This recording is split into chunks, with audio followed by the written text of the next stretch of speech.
Baiklah, pada kali ini kita akan membahas materi tentang target costing, yang mana materi ini bersumber dari buku Hansen Moen dan buku Mark S. Young.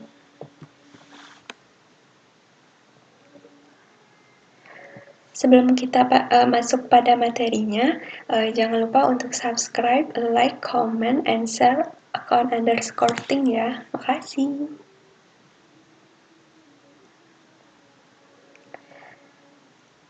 Baiklah, kita masuk pada materinya, yaitu yang pertama, pengertian target costing.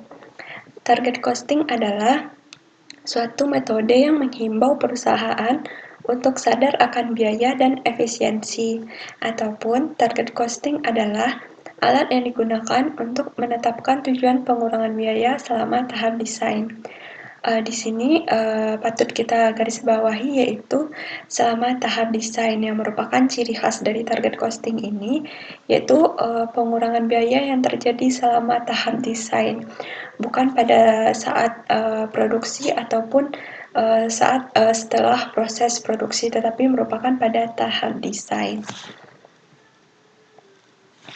Selanjutnya itu cara untuk menentukan target costing ini yaitu dengan membebankan semua biaya yang terjadi selama proses produksi kepada setiap produk yang dihasilkan. Di sini ada pengertian biaya target atau target cost adalah selisih antara harga penjualan yang dibutuhkan untuk menangkap pangsa pasar yang telah ditentukan sebelumnya dan laba per unit yang diinginkan. Jadi target cost itu terdiri dari harga penjualan yang dibutuhkan, terus ada pangsa pasar yang telah ditentukan, dan laba per unit yang diinginkan oleh manajemen. Selanjutnya ada harga penjualan yang mencerminkan spesifikasi produk atau fungsi yang dihargai oleh pelanggan, yang biasa disebut sebagai fungsionalitas produk.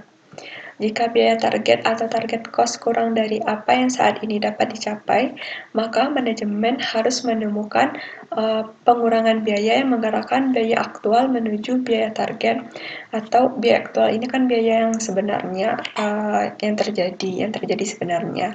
Jadi kita tuh harus menekankan jika biaya aktual ini berlebih, kita harus menekan lebih kecil biaya tersebut sehingga didapatlah biaya targetnya atau sesuai dengan biaya target. Bagaimana cara melakukan pengurangan biaya tersebut?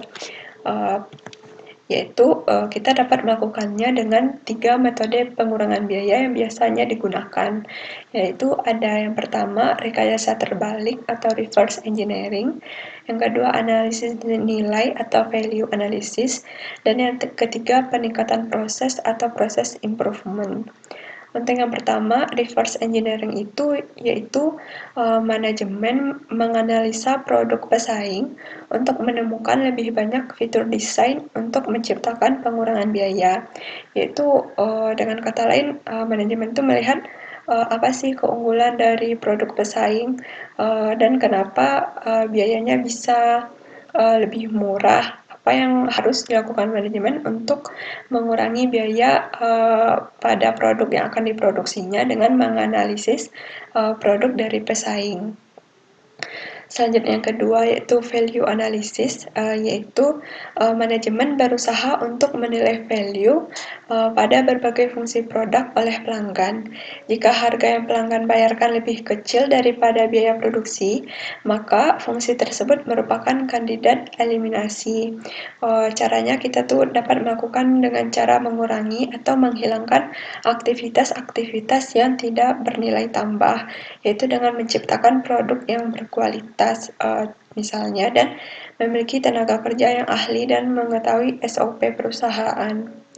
Dan yang untuk terakhir yaitu proses improvement, yaitu metode pengurangan biaya dalam memproduksi dan memasarkan produknya.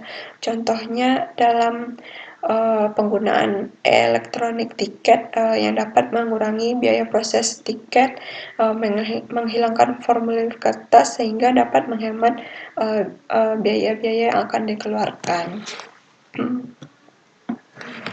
Selanjutnya kita masuk kepada target costing model, yaitu di sini kita pertama-tama menentukan market share objektifnya, yaitu sasaran dari pangsa pasar, dan kita juga menentukan produk functionality. Produk functionality ini sudah dijelaskan tadi, yaitu harga penjualan yang mencerminkan spesifikasi produk atau fungsi yang ditentukan oleh manajemen.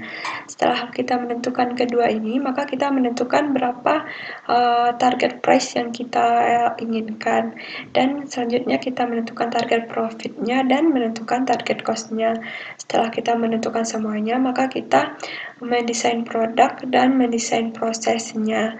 Jika target cost-nya sesuai, maka kita barulah melakukan atau memproduksi produk.